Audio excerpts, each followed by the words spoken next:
নামাজ কি? একদিন গ্রামের মসজিদের বারান্দায় বসেছিল ছোট্ট ছেলে রায়হান। তার মনে অনেক প্রশ্ন। সে ইমাম সাহেবকে জিজ্ঞেস করল, হুজুর, নামাজ অর্থ কি? নামাজ কেন পড়ি? ইমাম সাহেব হাসলেন এবং বলতে শুরু করলেন, পর্ব 1। নামাজের অর্থ। নামাজ শব্দটি ফার্সি আর আরবিতে একে সালাত বলা হয়।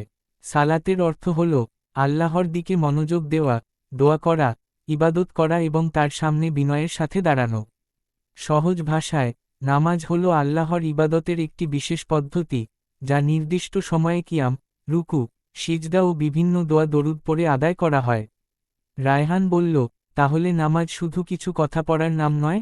ইমাম সাহেব বললেন, না বাবা, নামাজ হল বান্দা ও আল্লাহর মাঝে সবচেয়ে বড় যোগাযোগ। পর্ব 2। নামাজ কখন ফরজ হল? রায়হান আবার প্রশ্ন করল, নামাজ কবে শুরু হল? ইমাম সাহেব বললেন, মহানবী মুহাম্মদের নবুয়তের 10ম বছরে মিরাজের রাতে আল্লাহ তাআলা নামাজ ফরজ করেন। প্রথমে 50 ওয়াক্ত নামাজ ফরজ করা হয়েছিল। পরে আল্লাহর বিশেষ রহমতে তা কমিয়ে 5 ওয়াক্ত করা হয়, কিন্তু সওয়াব রাখা হয় 50 ওয়াক্তের সমান। তাই নামাজ ইসলামের অন্যতম গুরুত্বপূর্ণ স্তম্ভ।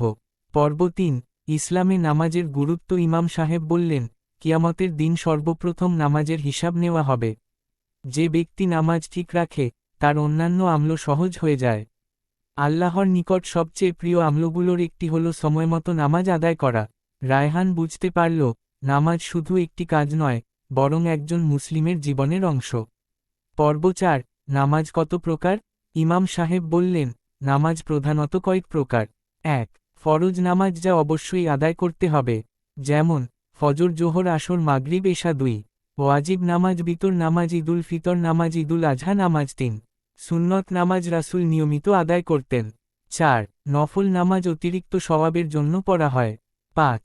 বিশেষ নামাজ, যেমন তাহাজ্জুদ, তারাবিহ, ইশরাক, চাশত আওয়াবিন, সালাতুল হাজত, সালাতুত তাসবিহ, সালাতুল ইস্তিখারা, জানাজার নামাজ, জুমার নামাজ, কুসুফ, সূর্যগ্রহণ, খুসুফ, চন্দ্রগ্রহণ, ইস্তিস্কা, বৃষ্টির জন্য। পর্ব 5।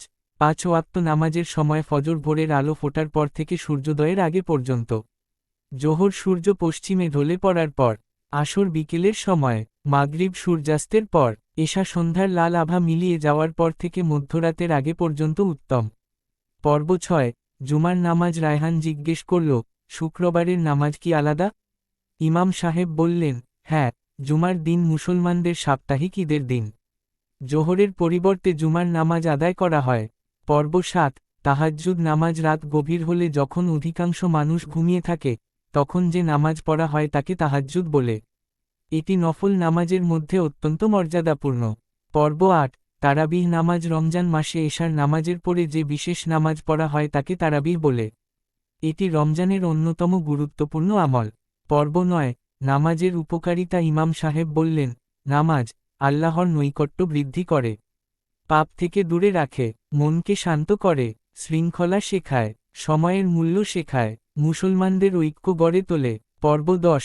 গল্পের শেষ। সূর্য তখন পশ্চিম আকাশে ঢলে পড়েছে।